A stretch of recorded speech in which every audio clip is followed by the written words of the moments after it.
గోవింద గోవింద ఘోషతో తన గుడికి కొనివచ్చ భక్తులను గోవిందుడే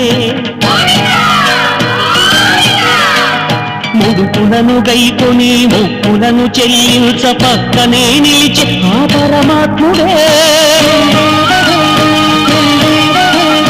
అలమేలు మంగమ్మ అమ్మయై వచ్చి తల నీలాలనిప్పించే తన స్వామికి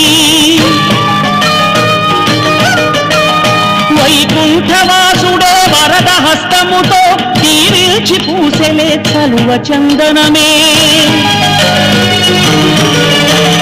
ఋషులకే కలుగదు భాగ్యము ఈ పసివారి బ్రతుకులే ధన్యము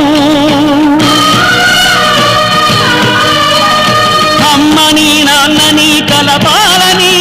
మది నమ్మి కూనిన వ్రత దీక్ష